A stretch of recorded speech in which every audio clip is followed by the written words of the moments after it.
Good evening. Here is the world news from BGI TV, Baba Bagide Imo TV. I am Morire Rabila Lawal. First are the major headlines for the world news. Medical doctors prepare for nationwide strike, issue 2-week ultimatum. Buhari's government notorious for reneging on agreements, ASU. 1,056 police constables in Kwara not on monthly salaries. Why prescribe IPOB and not Mieti Allah? Shoyinka on farmer AIDS crisis. Police arrest man for preventing his underage daughter, pimping her as well. Government kill Lagos Council boss, aide. Kaduna train attack, Khan speaks on report of terrorist leader planning more attacks. On entertainment, Portable begs chieftaincy title in Gûnm. Foreign story, Nigeria signs MOU to import fuel from Niger Republic. And finally on sports, Man City rally back for a point in thriller against Newcastle. Now the news in detail. The Resident Doctors Association president added that the association is also concerned about the conditions of members in various stages of government-owned hospitals. Medical doctors across Nigeria may embark on strike if the President Muhammadu Buhari regime and all the state government do not attend to their lingering demands within 2 weeks. Gaudia Ishaya, the president of the Nigerian Association of Resident Doctors, NAD, issued the ultimatum during a press conference organized at the end of the extraordinary National Executive Council (ENEC) meeting on Sunday in Ilorin. Mr. Ishaya said NAD resolved to further extend the ultimatum by another 2 weeks after observing the federal government's efforts as a show of goodwill from the association. This, we believe, will give the federal government adequate time to substantiate their efforts with results which will avert industrial harmony, he said. The NAD president urged the federal government to urgently implement and commence payment of the 2022 Medical Residency Training Fund in full to members using the old template, while the shortfalls using the review template be computed and incorporated into the 2023 budget and paid in arrears. To the next story concerning ASU strike. Academic Staff Union of Universities ASU has said the President Muhammadu Buhari-led federal government was notorious for pulling back on its earlier agreement with the academic union. ASU also expressed doubt that the federal government has the will and capacity to end the crisis between it and the union, adding that the government was not sincere. The Port Harcourt Zonal Coordinator of ASU, Stanley Gûnm, in a statement in Port Harcourt weekend, noted that the federal government's alleged abandonment of draft renegotiated 2009 FGN ASU agreement affirms the doubt regarding the federal government's commitment to ending the current strike. Concerning police salary, Kwara State Police Command has said that the 1,056 police constables who protested in Ilorin on Saturday were not placed on monthly remuneration like the conventional policemen and that they were so briefed at the point of recruitment. The command also said that it was surprised that the police constables still went on protest after they had met with officials of the state government on their grievances. It further said that police constables were at liberty to disengage from the job since it's a voluntary assignment. Recall that the youth recruited as constables into the Nigerian police force to complement the police in maintaining security, and Kwara State on Saturday staged a protest in Ilorin over non-payment of 16-month salary allegedly owed them by the state government. The special constable staged protests in strategic areas of the state capital, including Challenge, Post Office, and Amadou Bello Way, to the state government house echoing Kwara State government pay our salaries for 18 months. Moving on to the next story. Nobel laureate Wole Soyinka has questioned the federal government's handling of the farmer aid crisis. Speaking exclusively to Channels Television's Newsnight, a pre-recorded program which airs every Monday, the literary icon wondered why the government was yet to ban the cattle group Miyetti Allah, while it had proscribed the indigenous people of Biafra, IPOB, a group seeking the secession of the southeast from Nigeria. He said Nigeria must always put the country's history in perspective in order to understand security challenges. My temperament does not accept that anyone should chase me out of my God-given earth. So it's a temperamental thing as well, Soyinka said. The idea that you can unleash terror on me because you want my little patch of territory or you want my soul, that is, you want to sabotage me, you want to turn me into a slave, well, I will sort that out first. Many people just either do not know history or do not understand the purpose of history. And then there is a different group also who are very selective about history. They know how to distort or misuse history.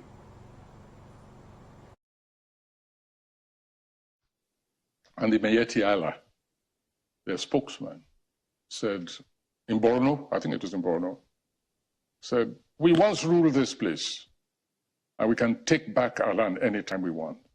Remember that statement? I've forgotten it. In the midst of this, the harrowing, the trauma of these people, somebody comes gloating and then citing selective portion of history. That man was a criminal. And I said it at the time. I said, this person should be arrested and locked up. Who says he wants to repeat this history of conquest? He's actually doing it. He's admitting either knowledge before, after, or support anyway. And that's the question, so why are you, isn't there anything like hate speech anymore? Why are you prescribing IPOB without prescribing Mayeti Allah? A 49-year-old man, Amuda Bola, was on the 17th of August 2022 arrested by men of Ogun State Police Command for impregnating his daughter, named Will. The suspect, a resident of Idioro Street, Oderemo, was arrested following a complaint received from the victim, who reported at Oderemo Divisional Headquarters that her father, with whom she had been living with for some years, now have been having sex with her. She stated further that her father has also been inviting men to the house for her in order to get money.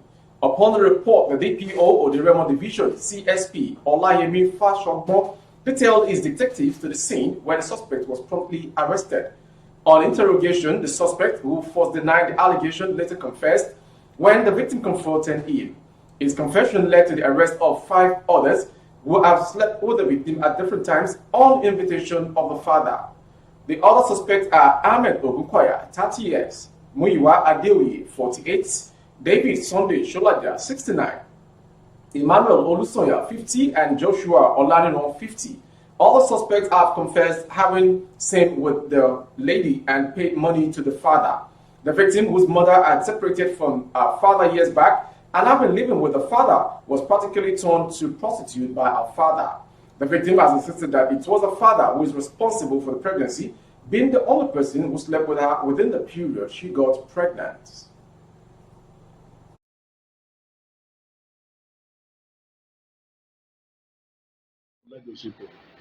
Wọ́n á dẹ̀ sanwó fún bàbá òun ṣùgbọ́n lẹ́nu àsìkò yìí.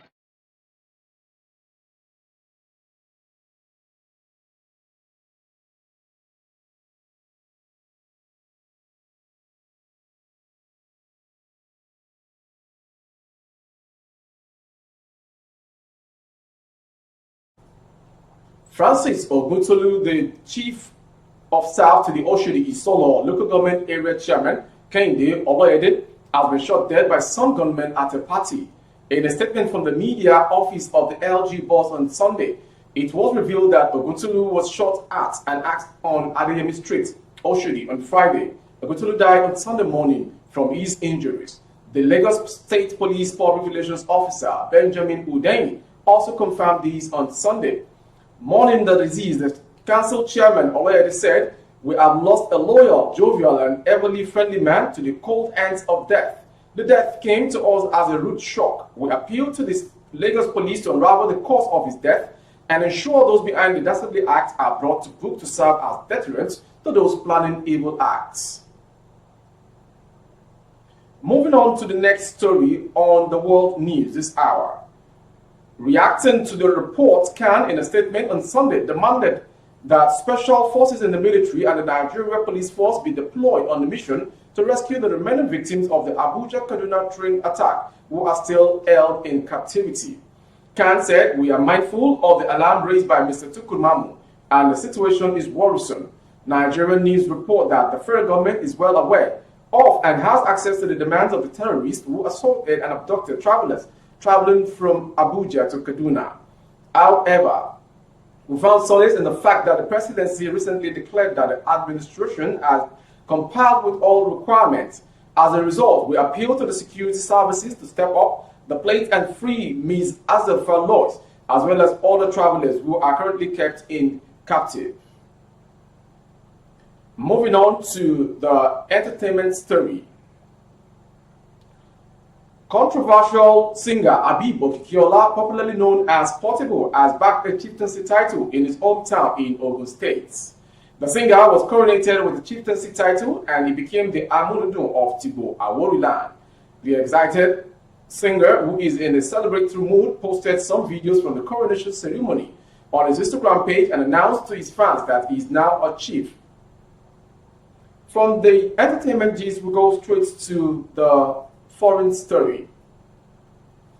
The Nigerian government, through the Ministry of Petroleum Resources, has signed a memorandum of understanding with the government of Niger Republic for petroleum product importation. According to a statement released by the ministry, Zora's refinery in Zenda, Niger Republic, has an installed refinery capacity of 20,000 barrels per day compared to the nation's 5,000 barrels domestic requirement. This leaves a surplus of 15,000 barrels per day. Mele Kiari, Group Managing Director of the Nigerian National Petroleum Corporation (NNPC), signed the MOU on behalf of Nigeria, while Aliyu Tune, Director General of Niger Republic's National Oil Company, Society Nigerian Petrol (SONIDEP), signed on behalf of his country. The signing was witnessed by the Minister of State for Petroleum and of the two countries, Timothy Silva for Nigeria and Famakoy Gado for Niger Republic. From the foreign story, we go to the last story, which is coming from the sports angle. Newcastle and Manchester City played out a 6-goal thriller at St. James Park on Sunday night, with each side forced to settle for a point. Neither of the two had conceded a goal in their opening two games, but that record was quickly dismantled in an end-to-end encounter. The champions took an early lead through Ika Godogan, who ghosted into the box, receiving a Bernardo Silva cross from striking beyond Nick Pope. The Owls did not feel sorry for themselves, however, and drew level through Miguel Almiron. The Paraguayan unconventionally bundled the ball home, and despite it initially being ruled out for offside, the decision was currently overturned. Newcastle went ahead before the break. Alan St. Maxim drove at the City defense before playing in Colin Wilson. The striker caught inside Ruben Diaz before poking the ball beyond Anderson. Just after the restart, Ellen Allen almost leveled with a right-footed shot from the edge of the box, but poked the net in with a fine fingertip save. That concludes the world news from BGI TV. Before we go, some major headlines. Medical doctors prepare for nationwide strike, issue 2-week ultimatum. Buhari's government notorious for reneging on agreement, ASU. We also brought to you why prescribe IPOP and not Mayeti Allah, Wale Shoyinka. And finally, on sports, Man City rally back for a point in thriller against Newcastle. For more updates on YouTube, our handle is Baba Bagede Imo TV. Kindly subscribe and click on the notification bell. Select option all to access all of our broadcasts. On Facebook, Bagede Imo with Alawiye Adebayo. Please like and follow the page. On Instagram, Bagede Imo _22. For other placement of your goods and services, coverage of event and function, please dial the phone number streaming on your screen for advert placements only. Thank you for watching. I am Morire Rabila Lawal. Good evening.